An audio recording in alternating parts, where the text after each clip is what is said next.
Salut la famille, c'est encore un vlog sur le Japon. Aujourd'hui on répond à la vidéo de Papsan qu'il a postée dimanche dernier, dans laquelle il nous explique son expérience de 4 mois au Japon et pourquoi il préfère la Corée au Japon. Il y a des choses qui m'ont surpris, c'est pour ça que j'aimerais réagir. On passe à l'intérieur, générique et c'est parti.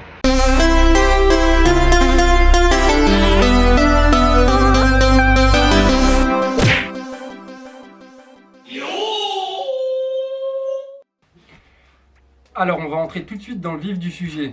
Papsan, qui c'est? Papsan, c'est un youtubeur français qui a étudié en Corée du Sud et qui a fait un stage de 4 mois au Japon, à Tokyo plus précisément.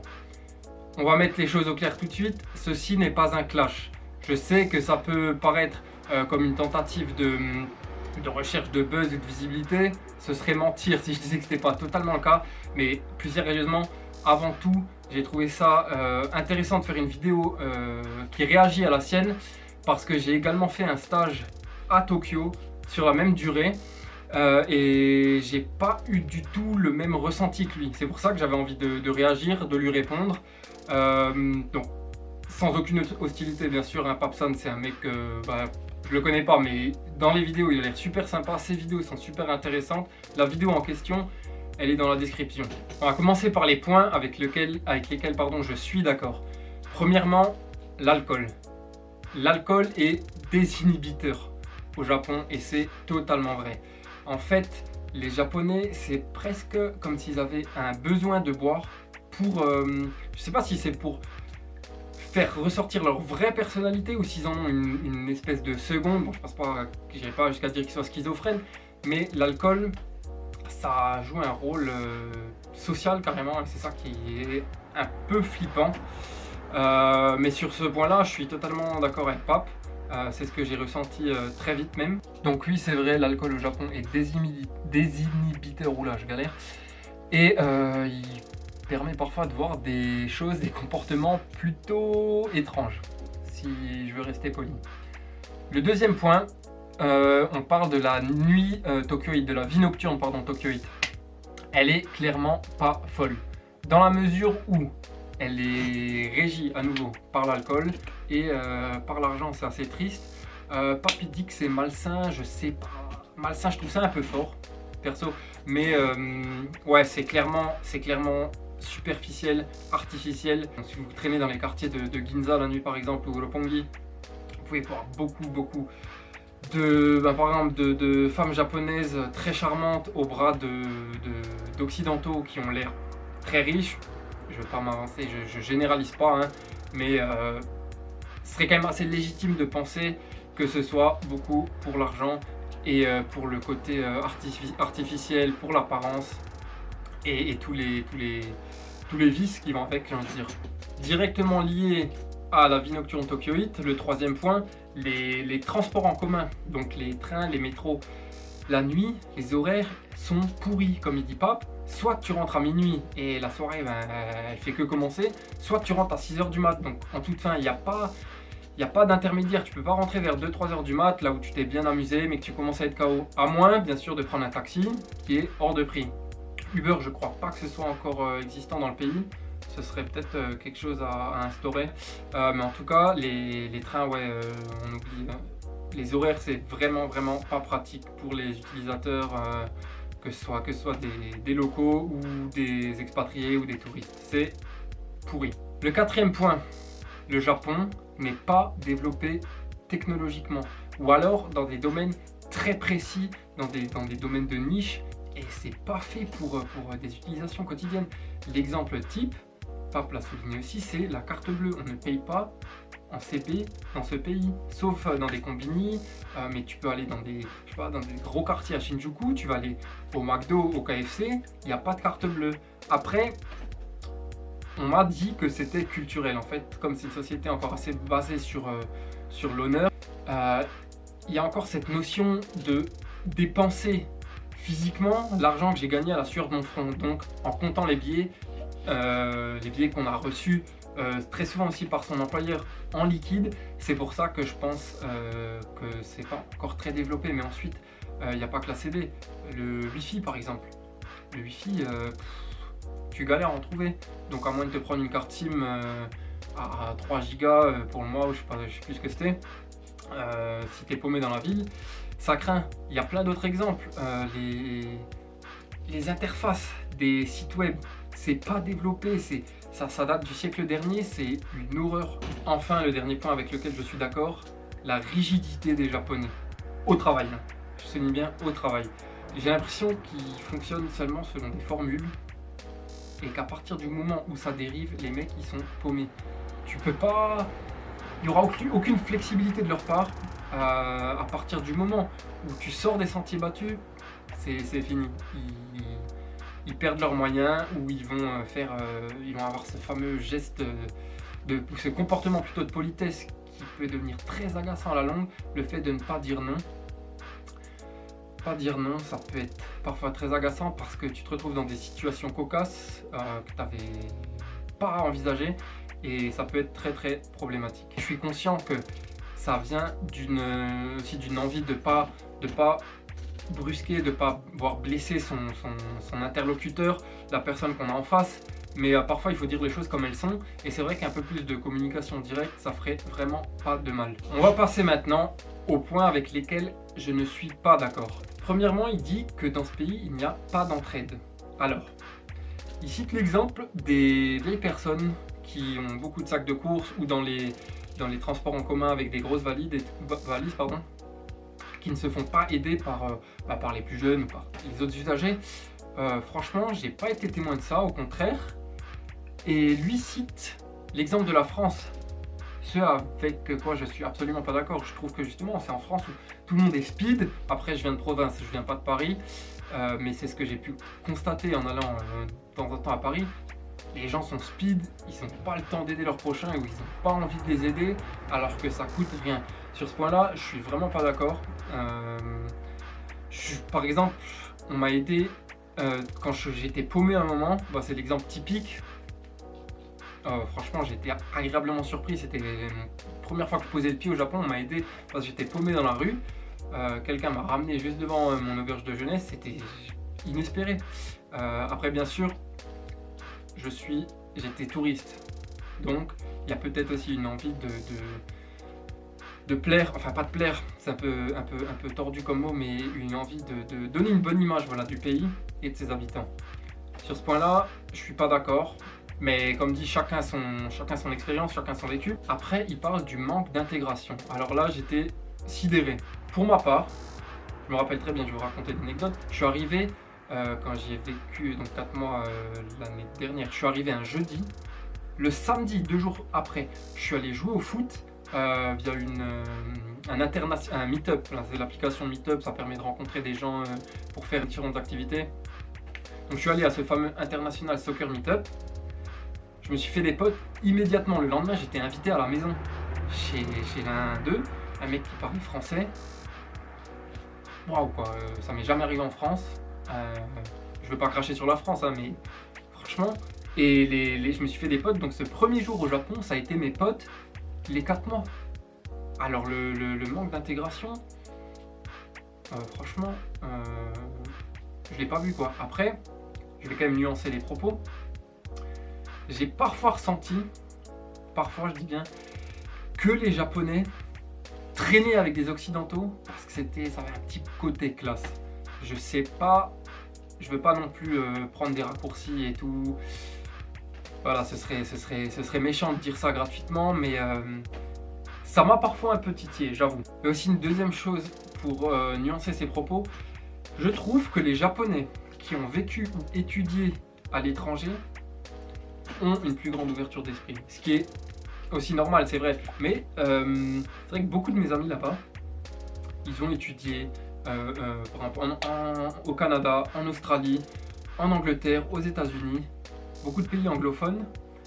Et c'est vrai que ça leur donne une certaine ouverture d'esprit par rapport à des Japonais qui ne parleraient que le japonais. Même si j'ai rencontré des Japonais qui ne parlaient que le japonais, avec mon faible niveau de japonais, on a réussi à se comprendre et on est devenus potes. Donc oui, ils sont pas tous pareils, c'est sûr. Hein, on va pas... De toute façon, c'est d'une façon générale, faut pas mettre tout le monde dans le même sac, ce serait bête et ça mène à rien. Ensuite, il parle du Shinkansen, donc le train à grande vitesse japonais, qui est hors de prix. Je suis d'accord, je suis suis entièrement d'accord. Je connais pas les prix en Corée du Sud, mais d'après ce que tu nous as dit, c'est vrai que c'est bien moins cher qu'au Japon. Mais après, il y a quand même d'autres moyens très abordables et pas tant désavantageux que ça au niveau de la durée du trajet qui existent. Les bus de nuit, franchement, tu fais un bus de nuit Tokyo Kansai, donc Osaka ou Kyoto, t'es 7 heures dans le bus la nuit, tu fermes les yeux, c'est réglé. Les vols internes, franchement, les vols internes, t'en as pour 50 balles. Tu fais un Tokyo Sapporo ou un Tokyo Fukuoka pour 50-60 euros, c'est vraiment pas cher. L'aller-retour, hein. Après, bien sûr, les prix, surtout pour les vols, ça varie en fonction des périodes. Mais je t'ai trouvé un peu difficile sur ce point-là. Même si, bien sûr, le Shinkansen, ça reste le moyen le plus pratique dans un pays où les compagnies, le système ferroviaire est ultra développé. C'est le moyen le plus pratique, mais comme tu l'as dit, le plus cher. Enfin, le dernier point avec lequel je suis pas d'accord, tu parles du sport et plus particulièrement, oula, j'ai du mal aujourd'hui, des salles de sport qui sont hors de prix, donc à 80 € par mois à peu près. Je sais pas où tu habitais à Tokyo, mais moi j'habitais un peu en banlieue à l'ouest, près de Sasazuka, à l'ouest de Shinjuku encore. Et il y avait, c'est peut-être un coup de chance, hein, bien sûr, mais il y avait 2 salles à côté de chez moi. C'était des salles discount, mais avec du matos très propre, qui coûtait 30 € par mois. Donc franchement, je trouve ça raisonnable. Comparé la Corée du Sud, je sais pas les prix, mais en France, 30 € par mois, franchement, faut chercher aussi. Ensuite, je trouve qu'il y a d'autres solutions au Japon et elles sont nombreuses. Par exemple, le street workout, donc la musculation en extérieur, au poids du corps, ou les spots de cardio et tout.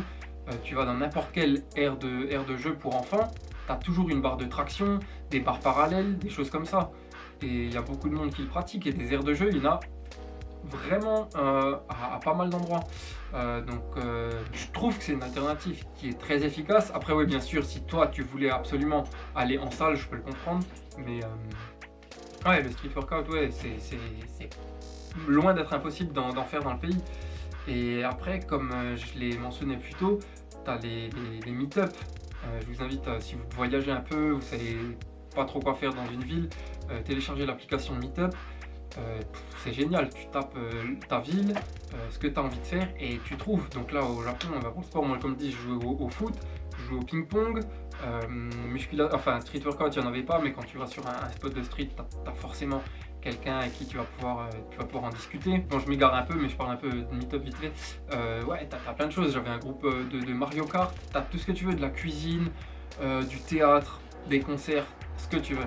Donc pour conclure la vidéo maintenant, avant toute chose, c'est chacun son expérience, hein, je le répète.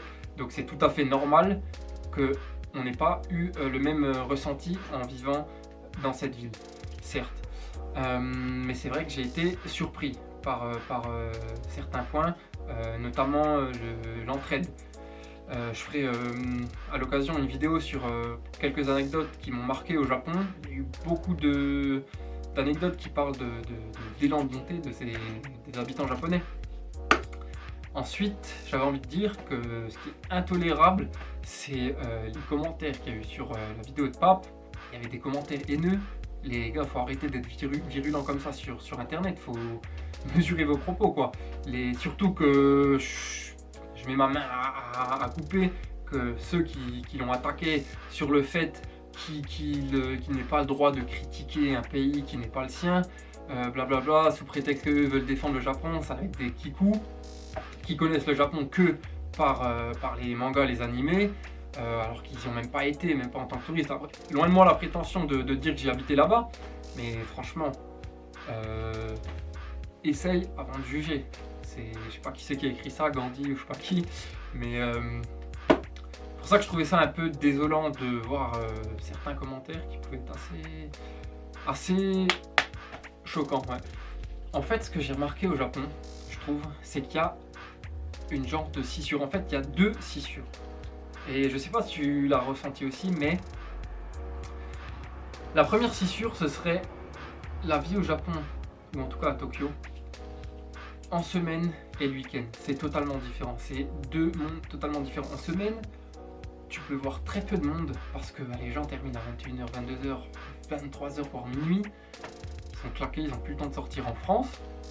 En Corée du Sud, je sais pas comment c'est, peut-être que c'est le cas aussi. Tu peux encore t'amuser en semaine. Au Japon, non, tu oublies. Surtout quand les mecs bossent dans des boîtes japonaises, à la limite dans des boîtes internationales, il y a des horaires un peu plus corrects, on va dire. Mais pour le reste, ouais, c'est galère. Le week-end, ça sort, ça se balade, ça va faire des randos, ça va faire du sport. Mais comme dit, il y a toujours le fantôme de l'alcool qui plane. Et le vendredi soir, à partir de 21h, débauche totale. Et c'est vrai que ça peut parfois, on va pas dire créer des inimitiés, mais provoquer quelques tensions, voire quelques tu vois, je l'exprime avec le corps, quelques retenues de la part des étrangers, voire même des locaux. Et la deuxième grosse démarcation, je pense que c'est, et je crois que ça a été dit dans les commentaires, la scissure, je ne sais même pas si on dit le mot scissure, si ça existe, mais bon, entre Tokyo et le reste du Japon. Comme en France, avec Paris et le reste de la France, la province. Je ne veux pas m'avancer parce que je n'ai vécu qu'à Tokyo. Par contre, j'ai été à Osaka en vacances pendant 2-3 semaines, bref, on s'en fout.